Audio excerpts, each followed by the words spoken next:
For years, my husband kept me away from his family's annual vacation, refusing to include me in their cherished tradition. But after I confronted him, he suddenly changed his tune. Was it too late to join them? I, a 29-year-old woman, have been married to Ryan, 33, for 2 years now. We've been together for 4 years, and aside from one glaring issue, everything's been perfect. That issue? His annual family trip. Every year, without fail, he would go, and I would stay behind, a silent bystander in a tradition I desperately wanted to be part of. It became the only point of tension between us, a strange and unspoken barrier that I could never fully understand. At the start of our relationship, Ryan explained the family vacation tradition to me. It seemed harmless enough, a short getaway with his family every year. I thought it was a beautiful tradition, especially since I came from a fractured family. My parents had divorced when I was young, and we never had the luxury of such family rituals. I dreamed of being part of something like that with my own family someday. Yet, when the first year passed, Ryan didn't invite me along. I figured it was just too soon, and maybe he thought I wouldn't want to join. But the next year, we were living together, serious about our future, and I expected that invitation. It didn't come. I felt a little hurt, but still, I told myself maybe he was just waiting for us to get married first. After all, we were a team now, right? But after we got married, the second year rolled around, and again, no invitation. I couldn't hide my disappointment this time. A few days before he left for the trip, I finally asked him, "Why haven't you invited me?" He seemed puzzled, almost shocked by the question. He said he'd assumed I wouldn't want to go. I was stunned. I had always made it clear that I loved the idea of joining them, that I wanted to be part of their family trips, to bond and experience what I never had growing up. I thought he knew this about me, especially since he was aware of my complicated family history. We'd even talked about it before. I liked his family. They liked me. So why wasn't I included? Ryan and I had an intense conversation before his trip. I was upset, frustrated that he didn't see how important this was to me. And yet, even after all my words, I still wasn't invited. I felt rejected. So, I picked a fight, hoping to get to the heart of the issue. It was then that he finally admitted the truth. His family wasn't comfortable with me joining them yet. I felt my heart sink. How could that be? I had always gotten along with them. They treated me like family, warmly, like I belonged. Yet, in Ryan's eyes, his family didn't feel ready for me to be part of this big event. His family, he said, believed that if I came along, everything would feel forced, like they would have to act too formal around me, making the trip awkward. They needed more time to get to know me, he said, before they'd feel comfortable with me tagging along. This was especially difficult to hear when I learned that the only reason his sister's husband was included was that they had known him for years, since high school. It was different for him, a familiar face, part of the family already. But for me, I was still the newcomer, untested, unfamiliar. I had no choice but to accept it. If his family wasn't ready for me, what could I do? I couldn't force myself into their lives, no matter how much I wanted to. This wasn't Ryan's fault either. He hadn't created the situation, he was just caught in the middle. Still, I felt hurt, confused, and defeated. I let him go on the trip without causing any more conflict, though my heart ached. During his absence that week, I reflected. I thought long and hard about the situation.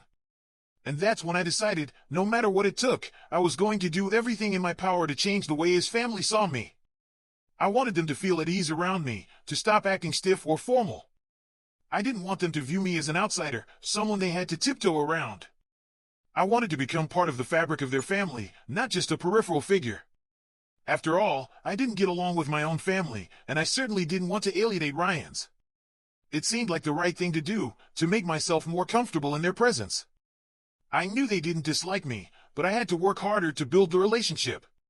Tension between my in-laws and me was growing more apparent by the day. I thought that maybe they just needed time, but every effort I made seemed to backfire. So when I learned that Ryan had told them I was trying too hard to be included, I couldn't believe it. Why had they never said anything?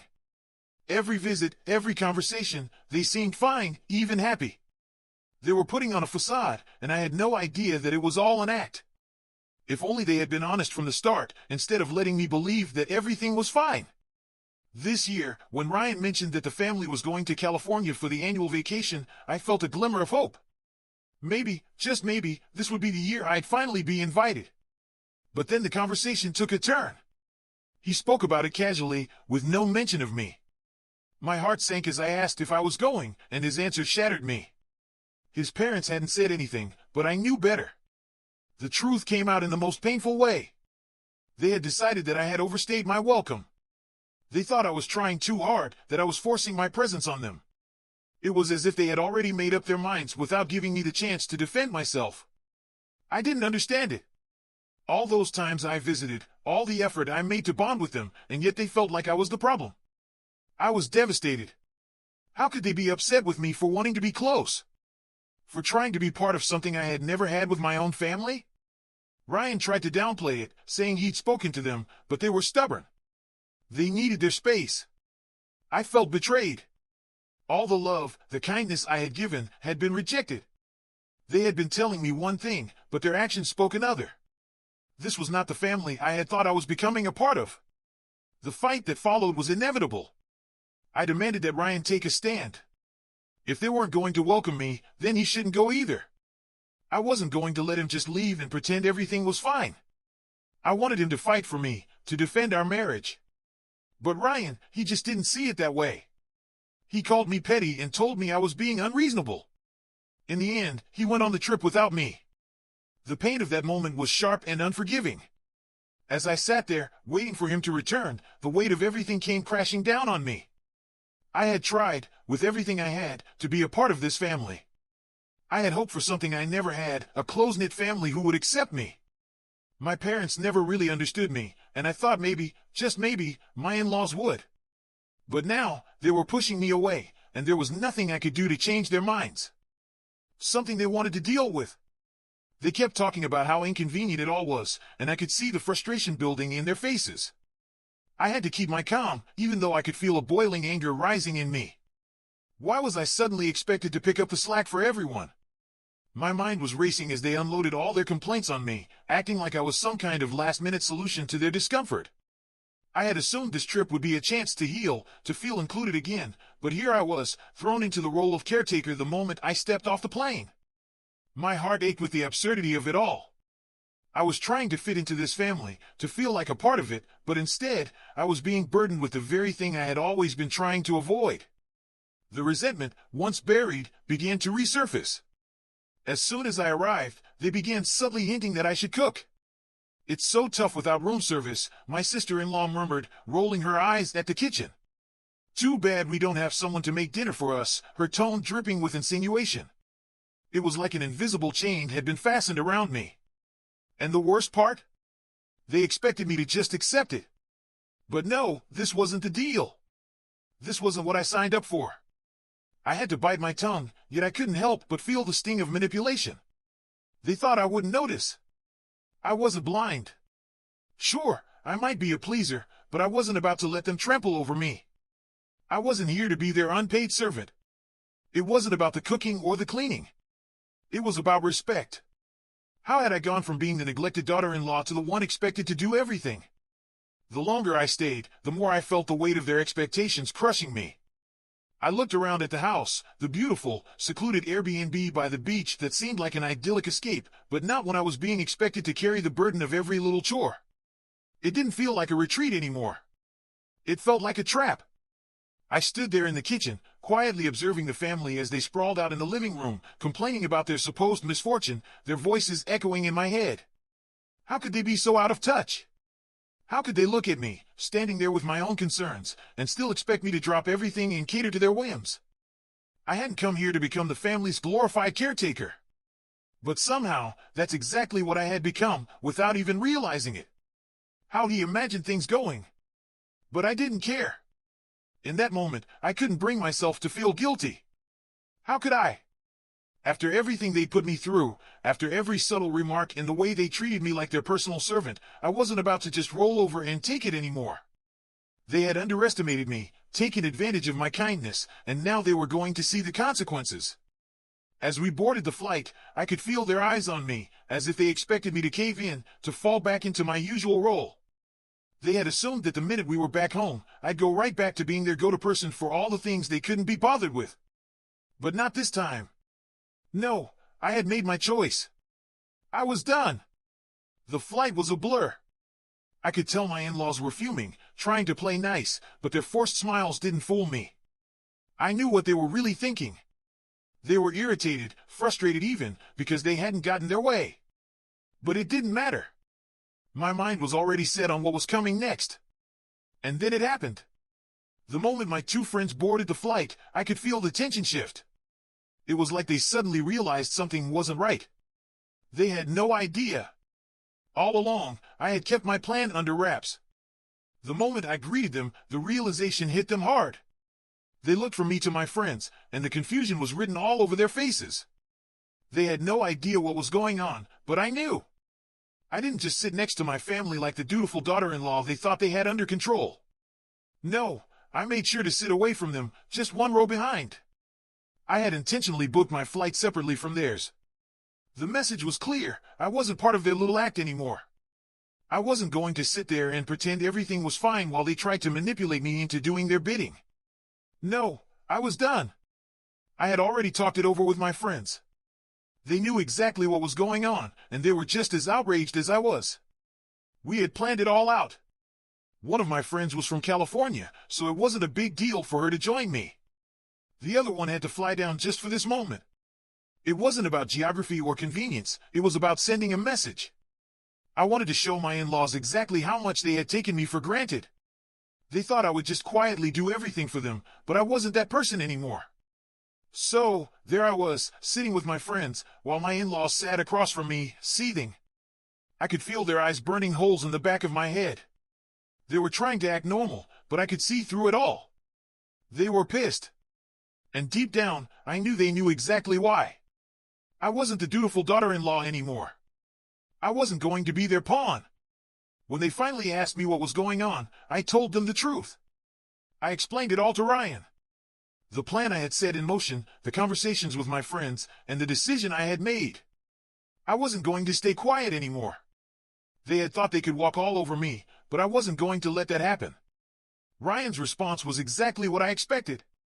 He called me petty, told me it was childish, and that he didn't approve of the way I was handling things. But what did he expect? After everything, the disrespect, the manipulation, what did he think would happen? Of course I was upset. Of course I was angry. And now, it was time for them to see just how petty I could really be. I could feel the tension rising in me as he spoke, but I didn't back down. I told him, matter-of-factly, that his concerns about inconvenience meant nothing to me anymore. The moment of clarity had arrived. I was done. It was over. He had shown me just how spineless he truly was, letting his parents walk all over me, letting them control our lives and dismiss my feelings. They'd crossed the line this time, and I wasn't going to let it slide. This was why I had invited my friends to join us on the flight back. I wasn't just leaving with them, I was leaving him. And I was going to make sure he knew exactly why. I had already contacted my lawyer. The divorce papers were in the works, and once I returned from the road trip, I would file them. I didn't need to go back home with him, nothing he could say would make it worth it anymore. He had failed me repeatedly, letting his parents degrade me in ways I had never imagined. My friends stood by me, unwavering. They knew the truth. They saw through him, just as I had finally done. There was no more room for manipulation, no more excuses. We weren't going to play his games. He had made his bed, and now he would lie in it. The flight back was tense, thick with silence. He kept trying to act like everything was fine, but I could see it in his eyes. He was angry. He was trying to maintain an act of niceness, but I wasn't fooled. I didn't care anymore. I was sitting behind him on the plane, and it felt almost satisfying, knowing that I was free from his lies, free from the weight of his manipulations. For the first time in ages, I wasn't thinking about what he needed or what his family expected from me. I was just breathing, sitting with my friends, enjoying their company, remembering what it felt like to be myself again. These two women had been my rock since middle school. I had lost touch with them after college, but it had never been the same after Ryan came into my life. He had insisted that they were manipulative, that they were bad for me, and I, being the fool I was, believed him. I distanced myself from them, cutting ties with the people who truly cared about me, all to please him. But now, I saw him for what he truly was, weak, cowardly, and willing to let anyone, especially his parents, run over me. When we landed, it was like we had already split. I didn't even bother going back to my house to pack. I would buy whatever I needed on the way, but I wasn't going to waste another second in his world. My world was with my friends, not him. Not anymore.